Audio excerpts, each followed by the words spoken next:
Okay, start the discussion by reporting an exchange I had in KL. I was talking to the group there, and I mentioned that the Buddha's most important teaching was karma. And someone immediately argued. They said, no, it's anatta. And I said, well, what is anatta? Anatta is a perception. Perceptions are a kind of karma. They're part of right view. Right view is a part of the Noble Eightfold Path. Noble Eightfold Path is a type of karma. If you want to understand the path, understand not self, the three characteristics, the Four Noble Truths, you have to understand the principles of karma. Is that the present moment is not something that just happens. We play a role in creating it. We get the raw material coming in from the past, and then we shape it into what we actually experience. Think about it's like being a cook. Your past karma, or the results of your past karma, are like the food you have in the refrigerator this morning. And your skill as a cook is going to determine whether you're going to suffer from it or not. And what the Buddha's teaching you is new skills in how to deal with past karma, so that even if you have bad past karma, you don't have to suffer. If you have good past karma, you don't abuse it. And then you can not only shape the present moment, but you're also going to be shaping the future. You can shape the future either for future rebirths or for getting out of rebirth entirely. And so a lot of people in the West, especially, I don't know about how it is here, see karma as determinism, that it's your fate, that something happened, or you did something in the past and now it's going to come and get you in the present moment. But for the Buddha, he tends not to talk about that. He talks about more about the possibilities that you have, the power that you have to shape your present moment through your own actions. Because the more present moment is something that has an element of your intention in it. It's how you train your intentions that's going to make the difference between how you experience pleasure, how you experience pain. And so, and when you understand this, then when people tell you you shouldn't practice with any desire, you shouldn't practice with a goal, you shouldn't think that you are doing the practice, this is all wrong.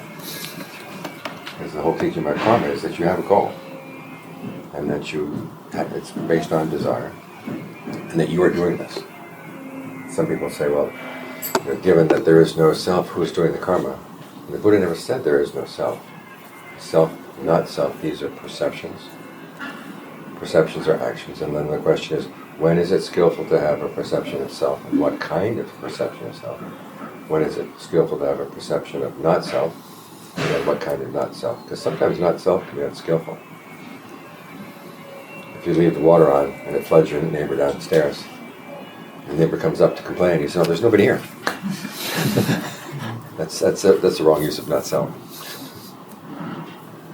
So once you understand that it's a question of skillful karma, really skillful karma that goes beyond rebirth, and then you think about what right view is. What right view is a type of karma. We're not coming practicing for the sake of right view, but we use right view to get beyond it. When you understand all this in the context of karma, then it makes a lot more sense.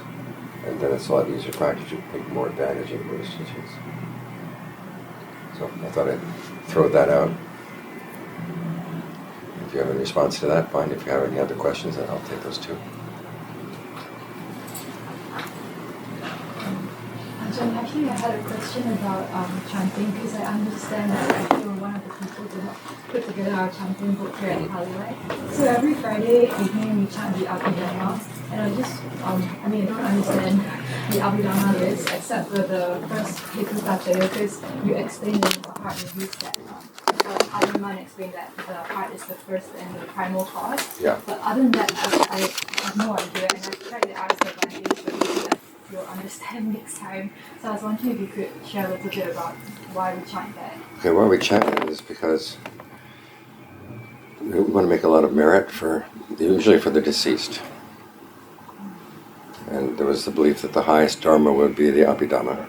And so if you want to get big power merit, you chant the Abhidhamma. But what does it mean? The Abhidhamma. Abhidhamma is basically a list of concepts that they were pulled out of the different suttas and made into a list. Or these are the basic concepts that you have to understand. I personally am not a fan of the Abhidhamma. If I chose all the chants that were in your book, I wouldn't have put the Abhidhamma in the book. But because a lot of people use it and a lot of people need to memorize it, it's there in the book. Because I think the best place to understand the Buddha's teachings is in the suttas. He himself said right before he passed away, that if you have a question about a teaching, you check to see what's in the suttas, what's in the Vinaya. Those are your guides. He did mention Abhidhamma, which means either there was no Abhidhamma at the time, or there was an Abhidhamma but he didn't see it as an important. Because it's in the suttas that you see the Buddha illustrates his teachings with similes, with examples, so you can understand them. And the examples and the similes are really important. One, for understanding. And two, because here we get into with karma again. Your shaping of the present moment is done by three types of fabrication. Bodily fabrication, the way you breathe. Verbal fabrication, the way you talk to yourself. And then mental fabrication, the images and perceptions you have in mind and the feelings you focus on. And so when the Buddha is giving examples or similes, he's teaching you new perceptions to use. And without those perceptions, you don't know how to use the concepts. Also, when you take the concepts out of context, it sometimes changes their meaning. So that certain words in the Abhidhamma will mean one thing, but in the suttas they mean something else. In which case, I would take the suttas as the guide.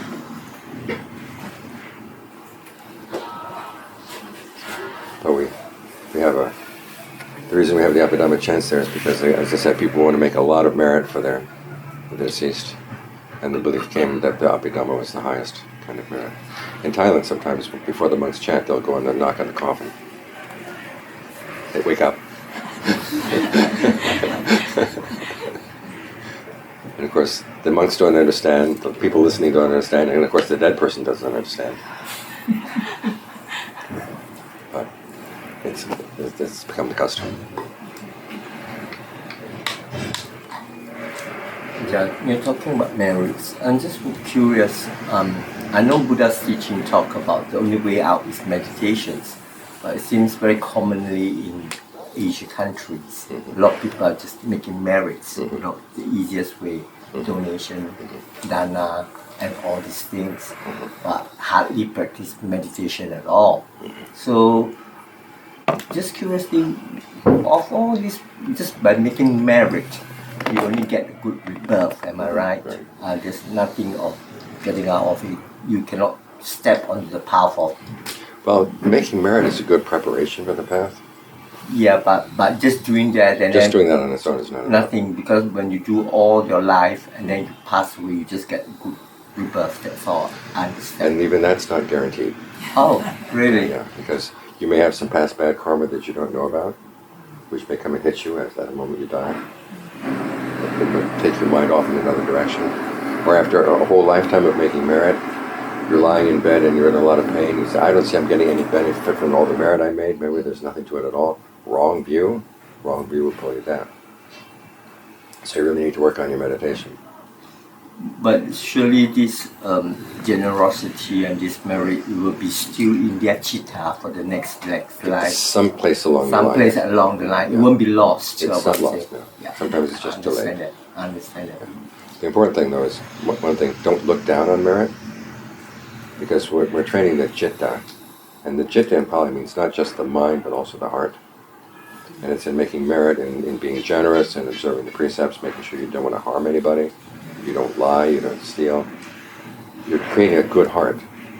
And a good heart is necessary for your meditation, because if you want to see your mind in action, you want to watch it doing good things.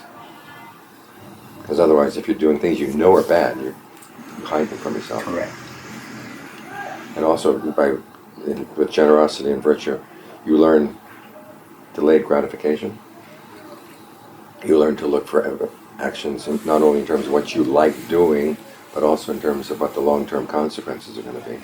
And this is an important part of wisdom. Some people say wisdom is all about just seeing the present moment. But it's not the case. When the Buddha was teaching the three characteristics to the five brethren, he was saying you reflect first on the present moment, and then you extrapolate to the future and the past. And you realize that even these five aggregates that are not yours right now, no matter where you go, they're going to be inconstant, stressful, not self. And so that sort of blocks off any idea that, well, I'll just throw away what's right here in hopes of getting something better over there. Yeah, I understand that because by doing jhanas, you're nurturing your paramis. And your paramis is very full. When good meditation, it's easy to connect to your chitta, Yeah. and you can see much faster. And if you've got a good mind that you've trained by being generous, a good mind you've trained by being virtuous, Yeah. it's easier to watch it. Correct. There was a John One, famous meditation teacher in Thailand, who gave a Dharma talk one time. He said, if you just make generosity, do generosity, but you don't observe the precepts and you don't meditate, you have a good chance of being born as a dog in an American home. Oh. It's very comfortable, but you don't know anything. If you want to be a human being, you have to be generous and observe the precepts. But if you don't meditate, all the good qualities you've learned from being generous and virtuous you may abuse them. As we see a lot of people, they become wealthy, they become famous, and then that wealth and that fame destroys them because they don't have the wisdom that comes from meditation. Correct. So to be safe, you need to do all three. Correct. Thank you. You. Thank you for your teaching. So as we are trying to progress in the Dharma, like how may we know if we're headed in the wrong direction? You have to look at how your mind is responding to ordinary events in the course of the day. If you find that you're getting more irritated, more upset easily, you're heading in the wrong direction. If you find that you're able to deal with situations with a lot more calm, with a lot more insight, then you're heading in the right direction. Because your everyday mind is not separated from the mind that's meditating.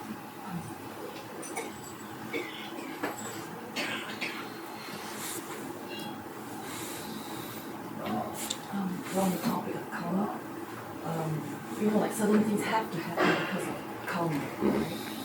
So if something really bad happened to you, per se, so person A does something to person B, and so it's because of the karma of person B. So we don't know actually. So what happens to person A doing that bad thing? Okay, well, it was person A's choice to do that. Suppose it was person B's fate to die today, right? Okay. If person A didn't kill B, maybe B would be walking under the construction over here, and something would fall. So it's better to let that happen rather than to be the person who actually is the agent that brings bad karma. So the person A has the freedom of choice to do that action or not. Now, the results that come to B, they're two separate things. And you can also have person A says something perfectly innocently, but it really hurts person B's feelings. That's person B's karma, not person A's.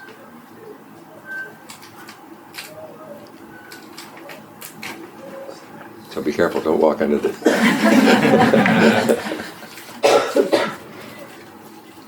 Or the other hands here. Yeah, Ajaan, in the recent retreat, you mentioned about this consciousness as like light in space, that we cannot see it. It doesn't because it's not there, it's because there is no object for it to land. Could you elaborate a bit more on this? And how can we abide in this kind of consciousness in daily life? You don't abide in it, you attain it, which is two different things. In other words, it's a result of awakening. It's not something you do in order to get there. So the way to get there, of course, is the Noble Eightfold Path. You develop all the factors of the path, and then you get to the point where you've abandoned everything else, and all you're holding on to is the path, and then you let that go too. And then as part of the attainment, this is what you experience: is this conscious without service. So it is not possible for those who haven't attained to that to experience it. No, even for a very short it's part of the noble attainments. And the stream enters get a glimpse of this, and this is what confirms their conviction in the Buddhist teachings that yes, there is this dimension that doesn't change, and which is ultimate happiness. There's no stress at all. There's nothing about the six sense spheres at all, or 5 aggregates. You know that's true. So that confirms your conviction in the Buddhist teachings. It confirms that you're not going to identify with the five aggregates anymore. You still have a sense of self around them, but if somebody asks, are you your body? Or no, you've had this other experience, which is totally free of the five aggregates. And you realize that the reason you didn't attain this earlier was because of your past bad karma, so you're going to be really careful not to break into the precepts. But it's a result of experiencing that these three fetters are cut. But this is part of the result of what you've done in the path. It's not part of the path. You can't take a ride on that light beam. So during meditation, is this something to be experienced in the meditation for someone who practices diligently? Yeah, I mean, this is one of the things that you experience as a noble attainment, as a result of meditation. Hi, Venerable. I have two questions. The first one is regarding one of the questions just now. So in an ideal world where everyone practices to fruition, the bad karma ripens without an agent having an intention to do bad to the other one. The bad karma just ripens naturally for that particular person, is it? Yeah, if there's no one around having bad intention. Okay, so that's the ideal world. Where are you going to find this ideal world? Yeah. Okay, hypothetically.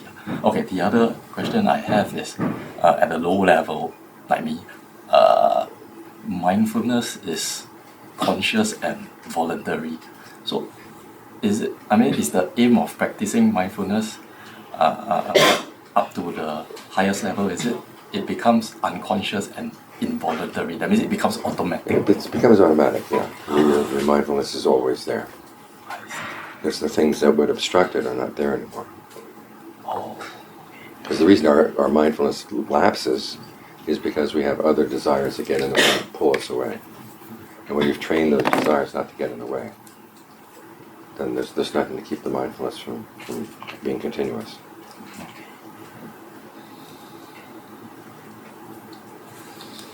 It's a bit related to that question.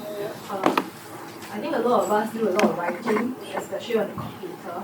So I myself, when I do a lot of writing, I find that my mind gets totally involved in the conversation, right? And then what should I try to be mindful of when I'm writing? One, while you're writing, you should be mindful that you want to say things that are only useful and skillful. That you don't want to excite greed, aversion, and delusion in other people or in yourself. And it's good to stop every few minutes, 15 minutes or 30 minutes, and just say, be conscious of your body.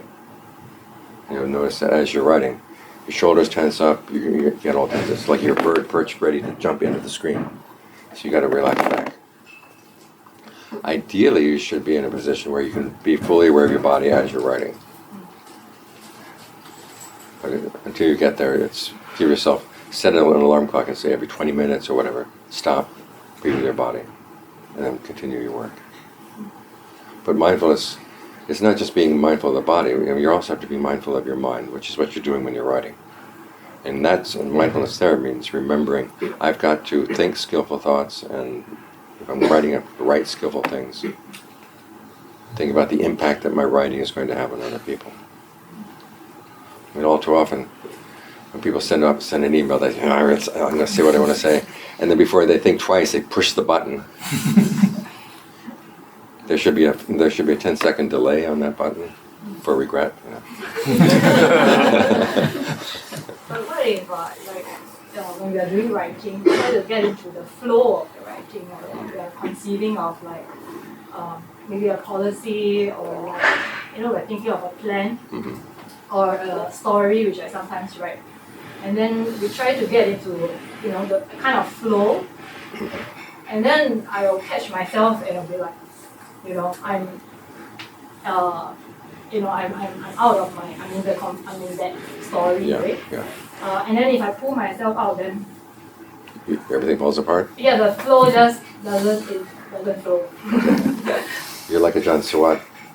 When he was giving Dharma talks in Massachusetts one time, I had to be his translator. And he would talk for 20 minutes and then stop. And I was supposed to remember everything in 20 minutes. Someone complained that I was getting only the major points, and I said, "You're lucky I'm getting the major points." So, in a case like that, then you have to tell yourself, okay, if I want to be in this thought world, and until I've completely understood this thought world, do that consciously. The fact that you're doing it consciously means that you're being mindful.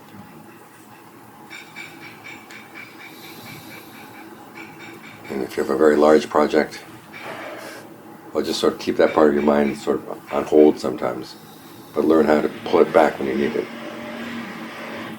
My experience when I was writing the Buddhist monastic code, you had all these rules that I had to remember because this rule is related to that rule and this one is related to that rule. And I found that once I'd finished the book, I just let the whole world collapse. And then 2 years later, people came back with questions about the video. I didn't want to go back. But when you're writing, especially a large project or dealing with a large project, you do have to have a way of sort of establishing it and then saying, okay, I have to step out of this for a while, but then I can come back in when I need to. So a similar thing will apply if we are speaking. Right. There's Ajaan Chah gave a teaching one time to his Western students saying, don't plan your Dharma talks, just speak spontaneously. And what I've seen is a lot of Dharma talks, you wonder, why on earth did they give that Dharma talk? It isn't beneficial to anybody. It was just whatever happened coming out of their minds. You have to stop and think, what is the impact of my words going to be? What are they, and then how do I best get there? So it does require some planning. Again, meditation is not just about being in the present moment. The Buddha says right effort is preventing unskillful qualities from arising. If they have arisen, then you get rid of them. Trying to give rise to skillful qualities that are not there, and once they're there, you maintain them. This one about preventing unskillful qualities. That means planning. If you're going into the office, you know your boss knows where all your buttons are. You've got to prepare yourself so you can, even no matter where the boss pushes, you don't react. And you've got to think beforehand, plan beforehand.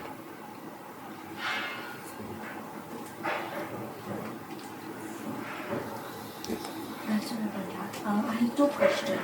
One is pertaining to the one of the sister mentioned about A and B. I do understand A, the karma is belongs to A. But I kind of like, isn't it B also have their own karma? By not understanding why by doing so is hurting the other people. Yeah, well, again, A is now creating new karma through A's choice to do that thing. And that now becomes A's karma. Which is why I said it's best not to be the agent of that, because then that becomes your karma. Yeah, I'm trying to think. Okay. No, I mean, if A intentionally harms B, that is A's karma. Okay. B is receiving the result of B's past karma, which just happened to come together at the same time. Now, if A is perfectly innocent, like A drops something without intending to kill B underneath, then A doesn't get any bad karma. So does it mean that when A really do it and B receive it, so this become a B karma, he have to deserve it? Okay, we don't talk about deserving, Okay. because as the Buddha said, it's not the case that you kill 3 people, then you have to get killed 3 times. It's more the case that depending on what your state of mind is now, how you're going to experience the bad karma when it comes to, similarly with the salt crystal, where if you have a salt crystal and you put it in a small cup of water, you can't drink the water. You take that same crystal and you put it in a large river that's clean, you can drink the water. And the size of the cup or the size of the river is just similarly for your state of mind right now. Salt crystal is your bad karma coming from the past.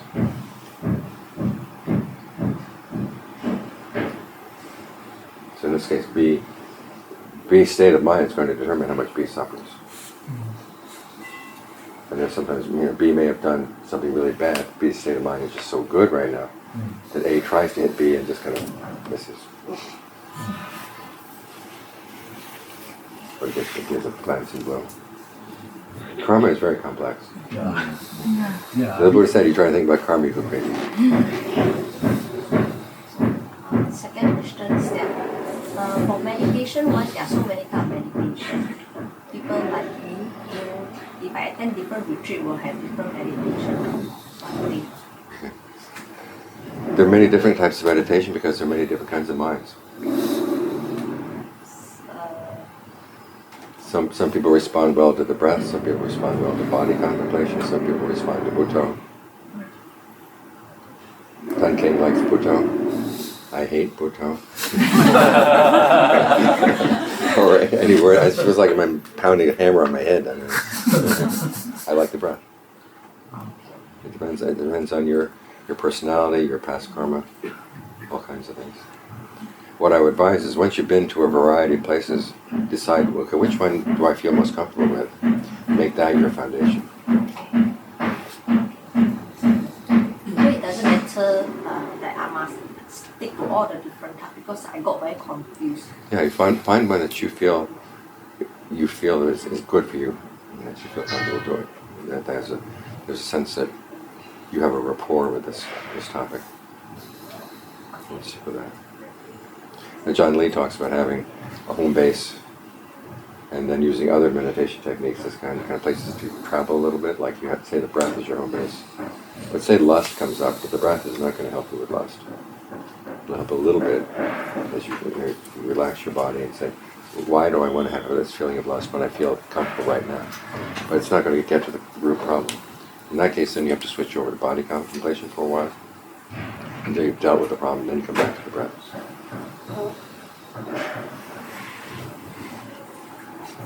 Okay, just asking a meditation question.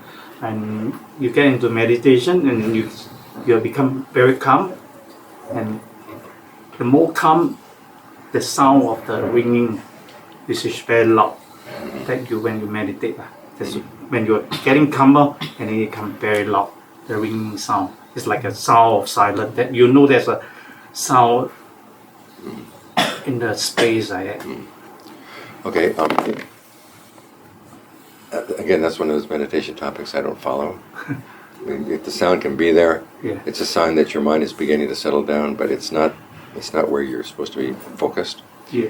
It's like driving down the road in Malaysia and you see the sign that says KL X number of kilometers. You don't go out and drive on the sign. You continue on the road. So the noise is a sign that your mind is settling down, but it's not the road you follow.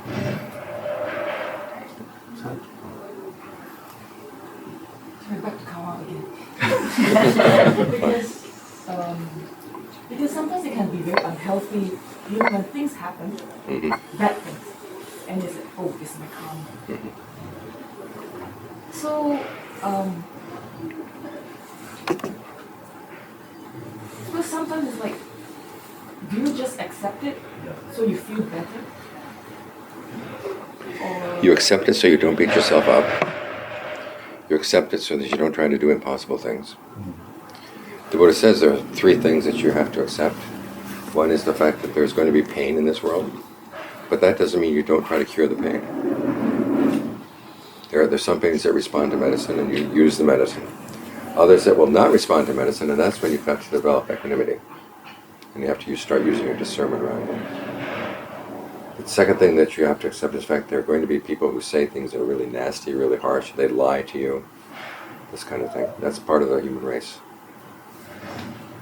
But the Buddha says you don't just accept that, you learn to train your mind so you don't get upset by it. And then when you're not upset by it, then you can come back with a skillful response. That really knocks people off their balance. They say something nasty to you, they hope that you get upset, but you don't get upset. You have a good response. They hate that. But it's your protection. So the Buddha says, again, this is where we get into the three fabrications. Breathe calmly. Tell yourself, okay, an unpleasant sound has made contact at the ear, and that contact ends. So just leave it there. And most of the time, we don't just leave it at the ear; it comes into the mind. And who pulled it into the mind? We did. So if you find that it's bouncing around in your mind, you say, it's not that person's fault anymore, it's my fault. I've got to learn how to let that go. And then the next question is, okay, they said that thing, what is now the appropriate response? And you're in a better position not to react. Another perception he has is to think about you're having goodwill for that person, but your goodwill is so large that that person cannot affect it. And so he gives some more images again. You've got your goodwill is like the earth. This person who said nasty things to you is like a little man coming along with a hoe and a basket. He's going to make the earth be without earth. And he digs here and digs there and spits here and spits there and urinates here and urinates there, saying, be without earth, be without earth.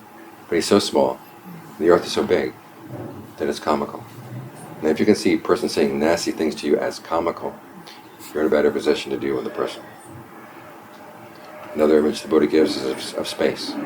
Someone tries to write things in space and it just doesn't stick.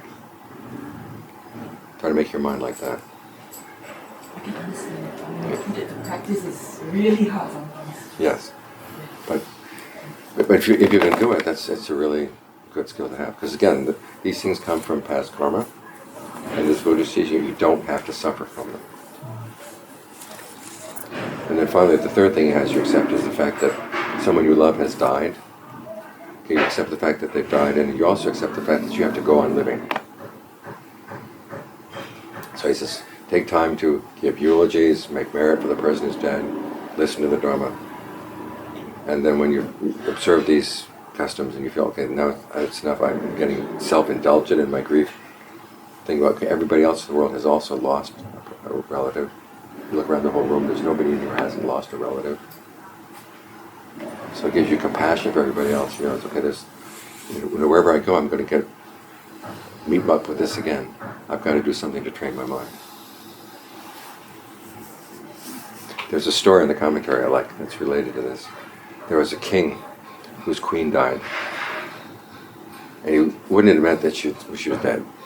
So he kept the body in the palace for her consciousness to return. Of course, this was getting kind of old. And the people in the palace didn't like it. So they found a psychic monk. They said, can you find where she was reborn? So he finds that she'd been reborn as a worm.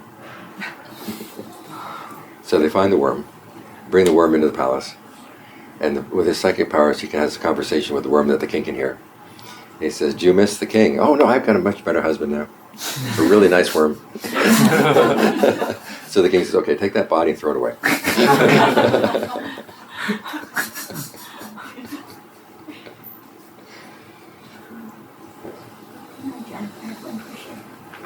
Before I start to meditate, I thought I'm a good person because I don't have bad thoughts. But when I start to meditate, I start having bad thoughts. So how do you think I can deal with that? It's like dusting your house. Sorry? It's like dusting your house. If you dust or you sweep your house every day, then a little bit of dust comes on the floor, you see it immediately. Mm. If you don't dust the house, you don't see any new dust. Mm. In other words, you've been dusting your mind. Mm. And now you're more sensitive. Okay, that thought that came in, before I didn't notice it, but now I'm noticing it. Mm. So it's not that your mind is getting worse, it's just that you're getting more sensitive to what's actually going on. Mm. And you went, okay, I've got these unskillful thoughts. What do I do with them? The Buddha doesn't say, because you have unskillful thoughts, you can't meditate, get out. Because everybody has unskillful thoughts. Mm.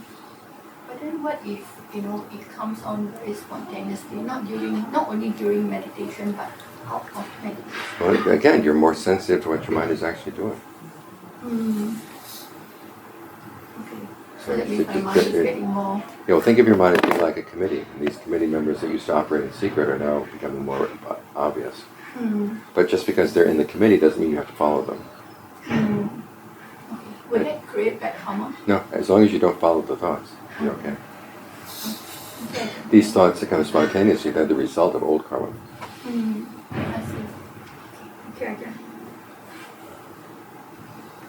Ajaan, related to that sister's question on meditation objects, am I right to say that so then if we're doing anapanasati and we're trying to create rapture and happiness, we don't always have to stick to the breath fully 100% as the object of meditation. We could, for example, like recollect good deeds, we could recollect the goodwill of others, gratitude, and so it's kind of like doing all these other skillful fabrications and maybe like 50% attention on the breath. Is that correct? The breath is what anchors you in the present moment, or whatever thoughts you have that are helpful to give rise to that feeling of rapture, or give rise to that feeling of pleasure. Perfectly fine. And so we can use thinking applications to therefore create these sankara, these rapture and happiness. How else are you going to do it? And then how do we get from perceiving, experiencing rapture, experiencing happiness, to just perceiving chitta sankara? Okay, what you're doing is, the citta sankara are what? They're feelings and perceptions, right? And you're noticing, okay, this feeling and these perceptions have this impact on my mind, because that's what citta sankara means. What are the things that shape your mind? So at first you're just aware of the fact that you have these pleasant feelings. And then the next thing is, what is the impact of those pleasant feelings on your mind? If unpleasant feelings come up, what is the impact of those unpleasant feelings on your mind? And what can I do to calm that impact? In other words, create more and more refined states of pleasure. That's the next step. Yeah, so I always find it quite hard, especially like when you're very happy. I can't calm that down. I mean, I just say, okay, what's the cause of the happiness? Oh, the weather is very nice, it feels peaceful. It's much easier if, for example, you're not feeling good and then you investigate and you're, yeah, I said a lot of nonsense just now and that's affecting me. My CL was not so good and that's affecting me. But what about when you're very happy and there's a lot of energy, but it's not really like going anywhere? Just try to maintain it for a while and see where it will take you. And then, as I said, notice what impact is this having on my mind. Is it making me lazy? Or is it making it so that I can, once I've got this good state of mind going, can I see things that are more refined that I didn't see before? Because that's ideally what you want to do as you're getting the mind more used to pleasure. Because then you become more sensitive to very subtle levels of stress that you didn't realize were actually stressful. So the pleasure is part of the foundation for discernment. It's not just a side road. It's not just Sendoza, okay? It's actually a useful part of your insight. As you get more used to the pleasant states of mind, then you begin to see, even in those pleasant states of mind, there is some stress. And then you would say, okay, what's causing that stress? If you didn't have that state of pleasure, you wouldn't notice, because the more blatant levels of stress were getting in the way.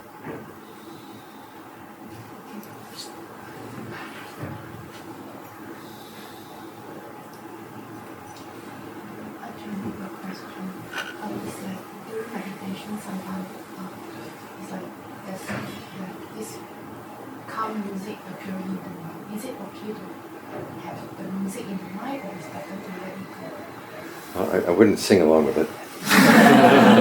I'm serious. I mean, sometimes the tune comes, oh, I remember that tune, and you go along with it. Just let it be in the background. It's just like the noise out there. I mean, we can still talk, even though there's noise back there. The more you try to get rid of that noise, the more bigger an impact it's going to have on your mind. So if it comes, you say, I'm going to stay focused on my breath, and then it'll eventually go. Is it okay to, for example, like let it be with the breath, for example, synchronize it, or just really let That's singing along.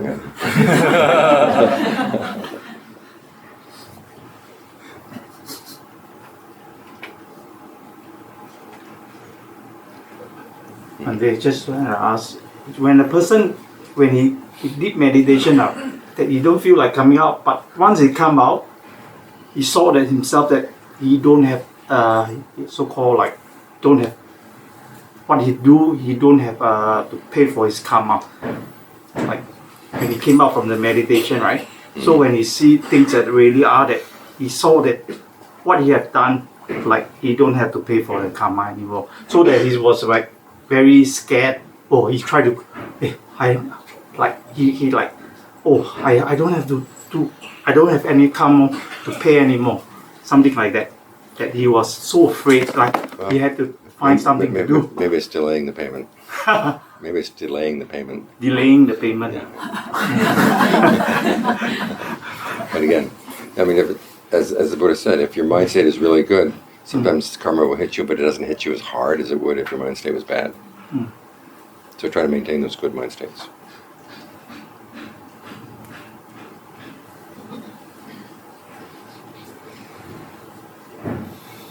question. For the first jhana is Vitaka, Vichara, Sukha, Piti, and Nirvana. So for Vitaka and Vichara, there's a translation that says it's sustained application, or is it direct evaluation? I would prefer directed thought and evaluation. Evaluation. Yeah. Not sustained application. No, because it's actually the beginning work of wisdom in your concentration. Because in everyday speech in Pali, vichara does not mean sustained attention. It means that you're actually thinking about something, evaluating it, judging it. And when you come to meditation, it has the same meaning. But when you come to meditation, let's say if you're looking at the breath and then you don't have a lot of wandering thoughts, it's just looking at the breath. So we have to breathe in, out. Well, you also want to bring out, okay, is the breath as comfortable as it could be? Sorry. Is the breath as comfortable as it could be? It's you're thinking about the breath, evaluating the breath, your relationship with the breath. Is the mind snug with the breath, or is it beginning to wander away? If it's beginning to wander away, what do I do? Because this is why you need to have this part of the jhana practice, is that you're trying to get these two together, and it's like herding cats. If you get this one, whoop, that one goes. And that one goes. And so you're trying to bring them together. That's going to require some judgment. So what is the direct evaluation part about? Like You're evaluating how well your mind is staying with the breath. And then the question is, if they're not staying together, what's the problem? Is the problem with the mind, or is the problem with the breath? If the problem is with the breath, how can you make the breath more comfortable? And then once it's comfortable, how do you maintain that sense of comfort? Once you can maintain it, how do you let it spread through the body, get some use out of it? If the problem is the mind, then the question is, okay, what thoughts are preventing me from settling down? Am I still angry at the person who yelled at me this morning? Okay, I just got to learn how to, goodwill for that person, goodwill for myself. Do that kind of work on your mind, because you're working on these things so they fit. It's like a carpenter trying to fit two pieces of wood together. If they don't quite fit, then you have to shave this and shave this so they fit nicely. Okay, but do you have to, because I've heard that you have to imagine the breath to be a beautiful breath in order to be able to move on to the first jhana. So does the mind really have to have an interest in the breath? It should be interested in the breath. And then the question is, what kind of breathing would feel really satisfying? And as you're getting into the first jhana, you're getting it more and more and more satisfied. Satisfying. Yeah.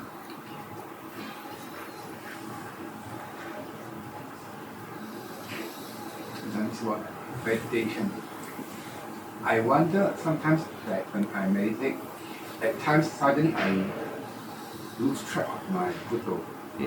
I became suddenly very quiet, as if I drop into a space. And suddenly I can hear sound. I mean, I just felt I'm in the outer space. I just wonder, am I imagining, or how do I know whether am I on the right track? Okay, this is a very common result of doing Buddha meditation. Because there comes a point where the mind says, okay, enough, I'm quiet. And then drops into this sense of space, which is perfectly fine. Just as long as you're very mindful of what you're doing.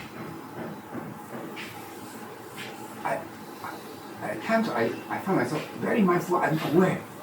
Then is it common that I suddenly have developed a feeling of fear, like am I doing wrongly or not? Is there something wrong that I'm doing?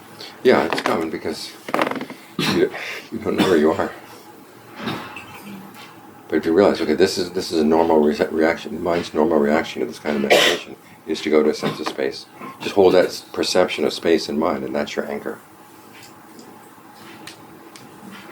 Just the thought of space, space, space, space, space. That's your anchor. The fear comes from not knowing, where do I focus now? Right?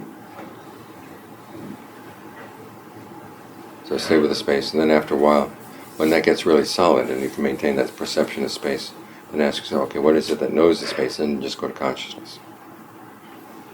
That becomes your object. But make sure this perception of space is really solid.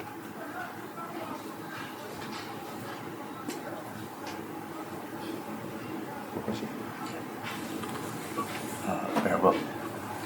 How does a lay person deal with Dharma fatigue? and the guilt of that. Dharma fatigue? Yeah. Just attend too many courses or lessons that you don't feel like going anymore, and then Don't after go that anymore. the guilt of it. There's no, it's not the case you have to go to Dharma courses all the time. Well, John Munn didn't go to Dharma courses all the time. You go to a course and you read a book when you feel you need to. There'll be times though when you say, I just need to work on my own mind with a minimum of input from other people. So you drop the courses, you put down the books, and you just focus on your own mind for a while. And then if you run into some questions or things that you're not sure about, then you can go to a course or then you can read a book. But don't just gobble down courses. Good grief.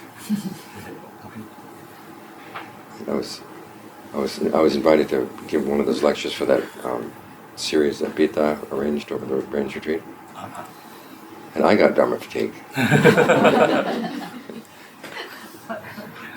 And I also got very confused. So you decide, okay, this is the teacher I want, this is the path that I want to follow. You focus on that. And even then, you don't keep taking courses or listening to talks from that person. You've got to have your own time.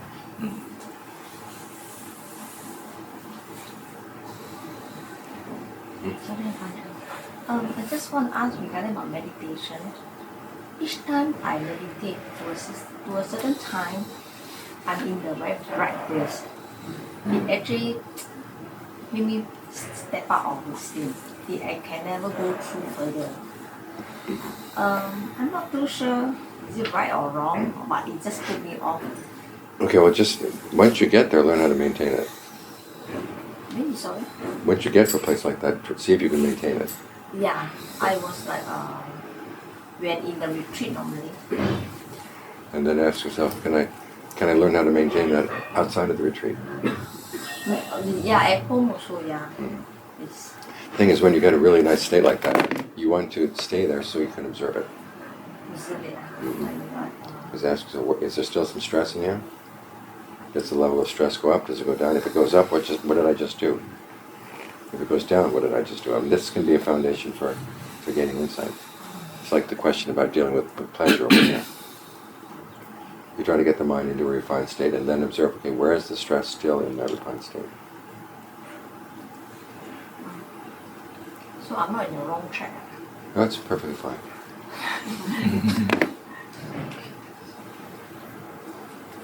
Ajaan, ขอโอกาสค่ะ May I ask you about the meditation? I know I have an issue on my shoulder, but whenever I do the formal meditation, sitting meditation, I notice that I have more painful and my pain is more noticeable, and sometimes it's getting more and more painful. So should I look at the pain, or should I come back to my breath? Come back to your breath. If the pain is in your left shoulder, focus more on your right shoulder. And try to make this as comfortable as you can. Okay. And then the next step is, if you can think of the good energy in this right shoulder going over into, penetrate the left shoulder and out the arm. Thank you so much.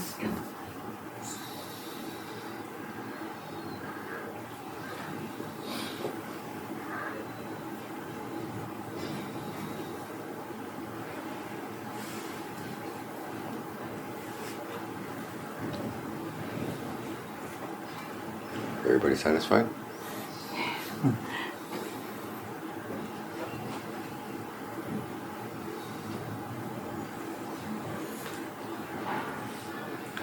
Ajaan,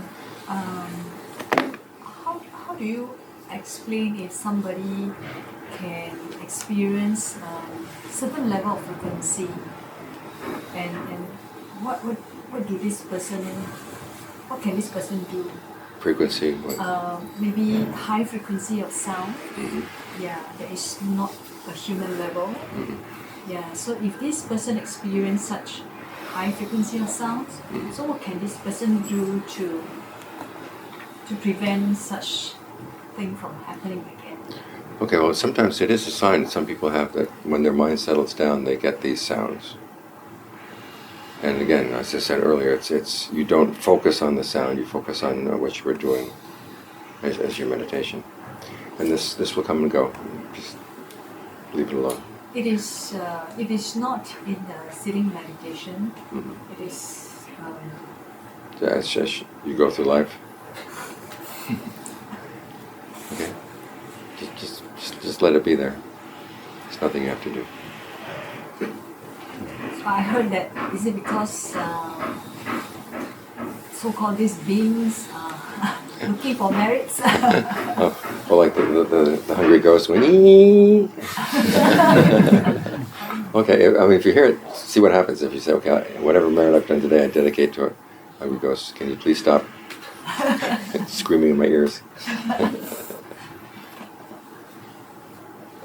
And Ajaan, another question: if somebody has a monkey mind, full of thoughts, whether is it in sitting meditation or in the daily life, is it a good advice to actually catch one of the thoughts and then investigate further?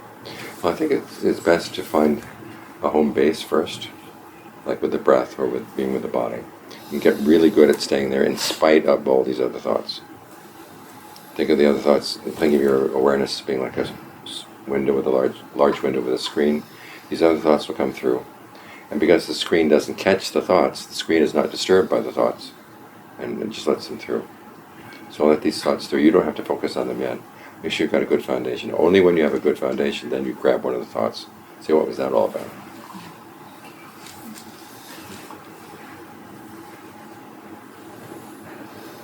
One more question, John. If somebody experienced the disappearing of the body during a meditation, what does that mean? It means you're experiencing space. Space. Okay. Okay. And then just hold on to that perception of space and see how long you can maintain it. So the person should just continue with the breath? Well, if there's still breath, then the body hasn't totally disappeared.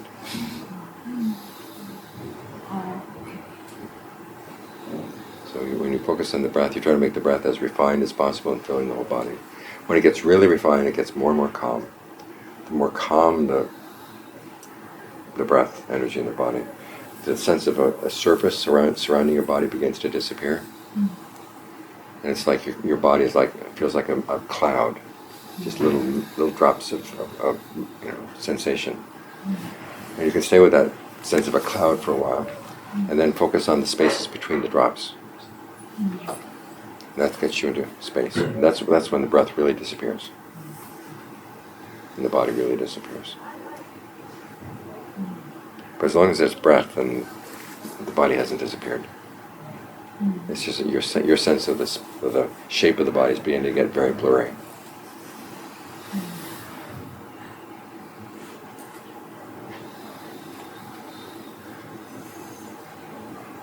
Ajaan, we are supposed to dedicate merits, after our meditation and after a good deed. What happens if we forgot to do so? When you remember, go ahead and do it. We have a lot of following. I don't know. They get this woman that forgets about us. Who wants her merit? Sorry? It's just, this woman keeps forgetting about us. Who wants her merit?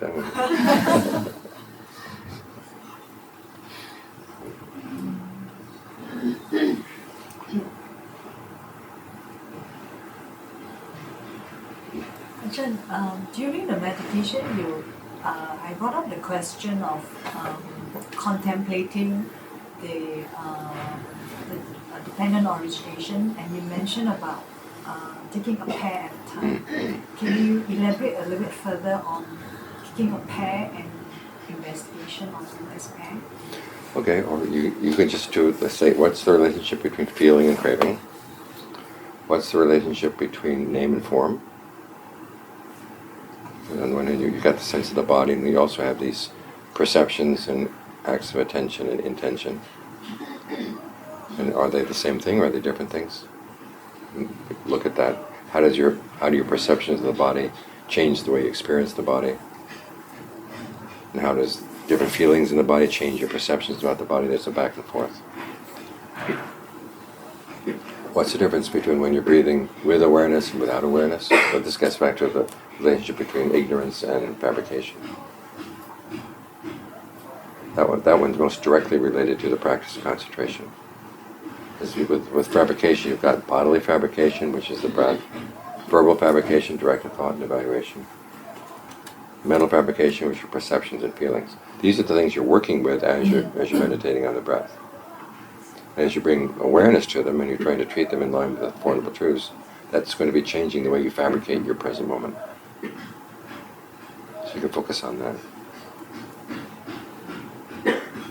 The difference between doing this with ignorance and doing it with skill. Because if you take out all of dependent arising all at once, it's just too much. So we are contemplating on the relationship. Right. And the way it's put together, because it has so many different feedback loops, once you take apart one connection, the whole thing begins to unravel. So we go deeper into each one, and then the relationship between the two. Right.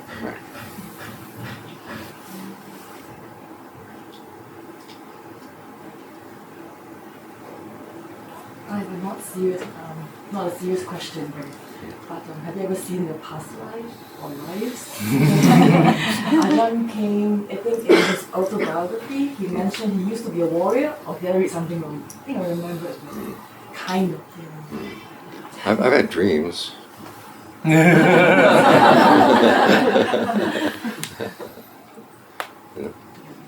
the question is, when you have an experience like that, what Dharma lesson do you take out of it? Sorry, can you say that? When you have an experience like that, the important question is, what Dharma lesson do you take out of it? Otherwise you get caught up in, gee, what was that? Was I this? Was I that? But if you see, like I had a dream one time that I was an untouchable in India. And my job was to gather the dried up flowers and things at shrines. I found out later that actually was an occupation for the untouchables. And in the dream, I get a handful of grain as my daily wage. I go back home, and I have this ugly wife, and the home was sorry, and the home was lined with shelves, and all the shelves were filled with children. And I hand the grain to my wife, and the kids are crying because they're hungry, and she said, "It's not enough." And this, it was like a knife went into my heart. I said, "I worked all day. This is all I could get." And you say it's not enough. And you saw that in your dream? It was a dream, yeah. And so the lesson I took from that is, human life can be pretty miserable. There's never enough. So when you ever have an experience like that, ask, okay, what lesson did I learn? And then put the details aside. Otherwise you get like one of the John Fuang's students who, after he died, had a vision that she had been a queen in a previous lifetime. And in the beginning to notice she started wearing more jewelry.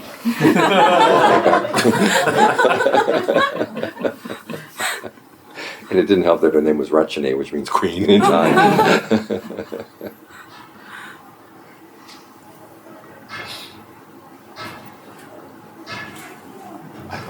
Not so serious question. We've got half an hour, we can have fun. Can an Arahant be startled? Startled? Yeah, startled. If Since they have no fear, or at least don't have. They can be surprised. But Like can Arahant be startled? Oh, startled. Yeah. And I would say, a loud noise would probably. Can they be startled? Yeah. Okay. They weren't expecting it. Okay. Ajaan, I read a few articles about, you talk about the true happiness. So I remember you say when you find the true happiness, then you can able to act on that. So actually what's the true happiness? The definition of this. True happiness is a happiness that does not change. It's a happiness that does not harm anybody. Doesn't harm you, doesn't harm anybody else.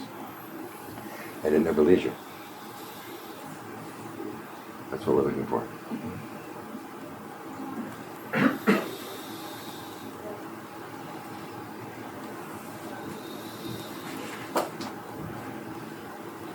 I'll tell you a not serious story.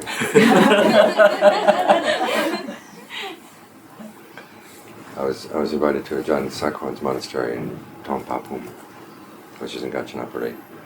One of Ajaan Fuang's students, after Ajaan Fuang died, got married, and her husband had a sand factory near his monastery. So every weekend, the husband and wife would go out there. And so one time they invited me to go out and stay in the monastery. So I stopped off first. Ajaan Sakwan was staying in a hospital in Bangkok at the time. So we stopped off first to pay respect to him. And the first thing he says to me is, Ajaan Suwat is a preceptor all over the world. I think, why is he telling me about Ajaan Suwat being a preceptor? And then, of course, years later, I ended up being a student of Ajaan Suwat, and I ended up being a preceptor all over the world. At any rate, we got out to the monastery about 7:30, so it's just after dark. And the question is, okay, where are we going to put this Phra? And the monks say, how about Buchob's sala? And they say that, and they look at each other and they smile. I said, uh-oh, this is it. They're gonna have fun with the Phra. And because this is my karma. We go to, at Watama we had a lot of durian in the area. And during the durian season, we got all these strange monks coming, wanting to stay at the monastery.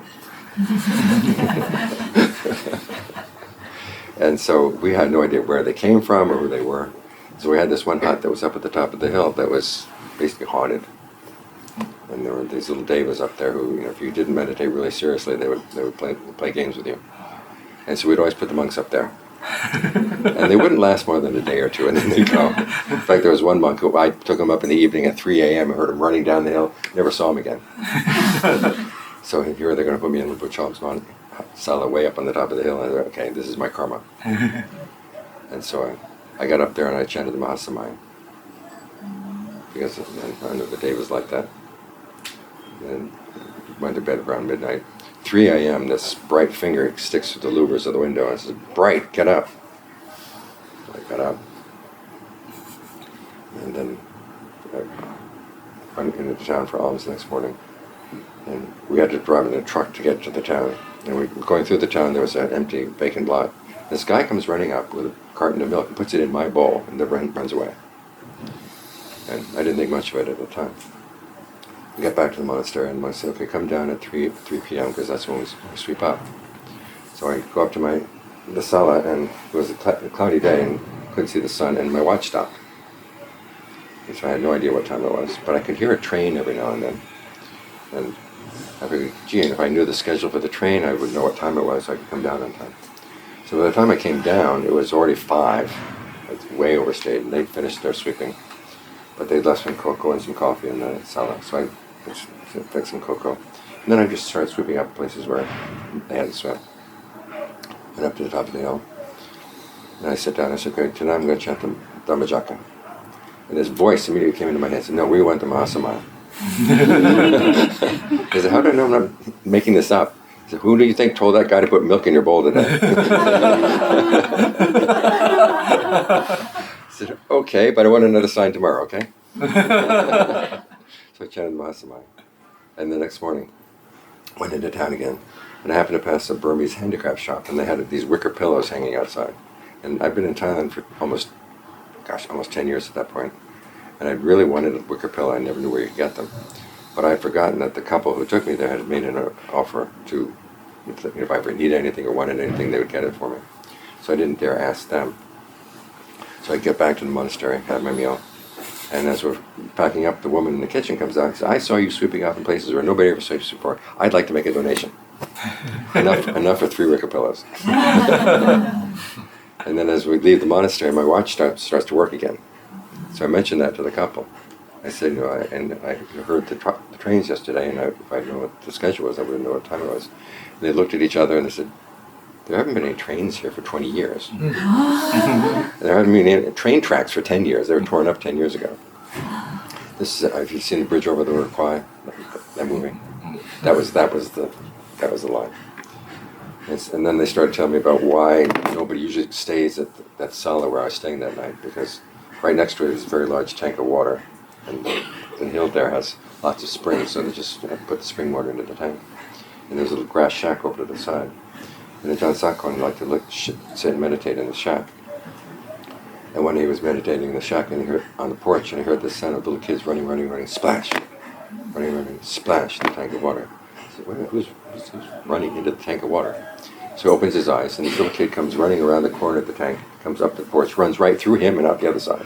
He said, oh, better not let lay people stay up here. I'll look crazy. So and since this was, I kept hearing the train, they said we should stop off at the bridge.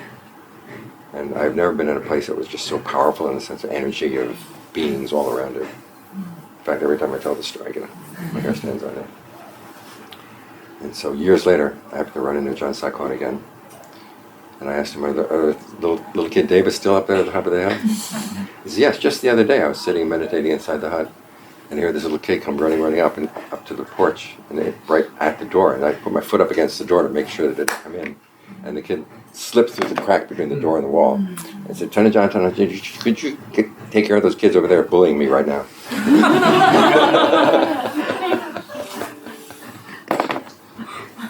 So that's my not serious story.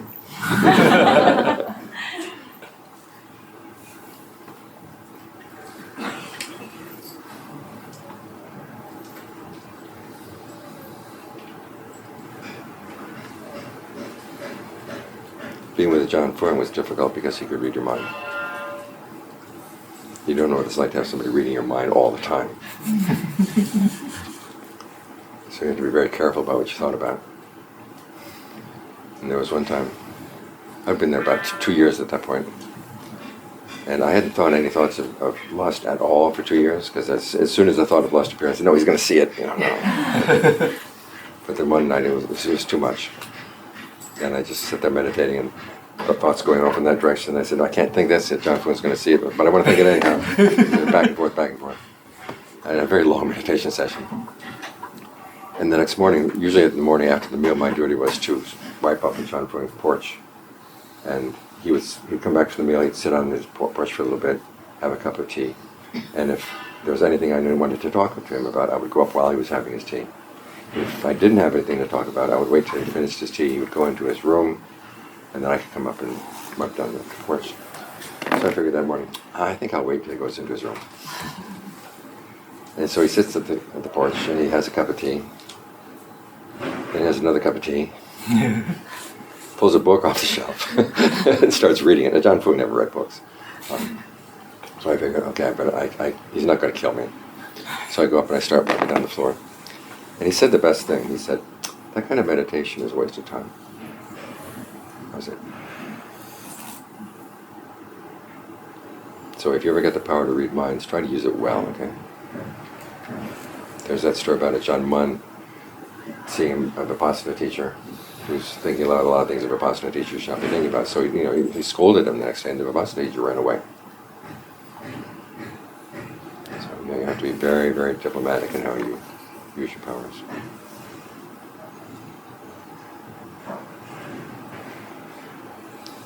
It's funny to hear about people laying claims on, I saw this, I saw that, and I have this power, this power.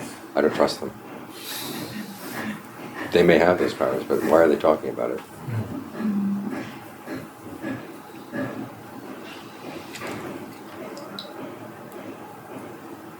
You can use it more effectively if you're going to let people know. Any other questions?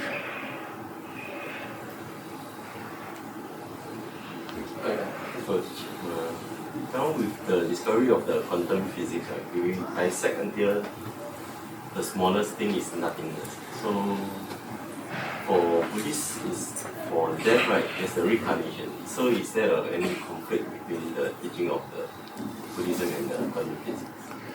Okay, quantum physics is about material things. Buddhism is about the mind. Remember, the mind is the forerunner of all things. That's where the ultimate reality is in the mind.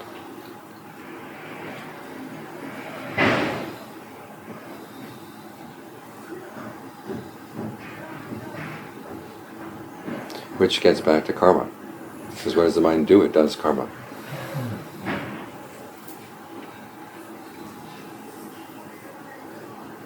Every moment we're putting it together. we're assembling it.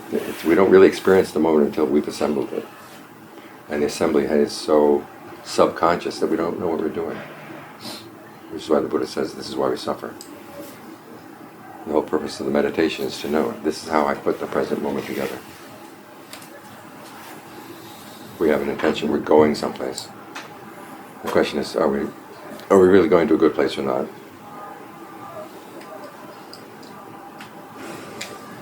And the Buddha is giving us some instructions about the Four Noble Truths. It's not just Four Noble Truths, the Four Noble Truths have their duties. You try to comprehend suffering, you try to abandon the cause, realize cessation, and you do that by developing the path. So this is guidance on what to do, how to shape the present moment. The only two teachings the Buddha said are true across the board in all situations. One is the Four Noble Truths and their duties. The other is the principle that skillful mental qualities should be abandoned, should be developed, unskillful ones should be abandoned. That's always true. All these other teachings have their time and their place, but these are true across the board.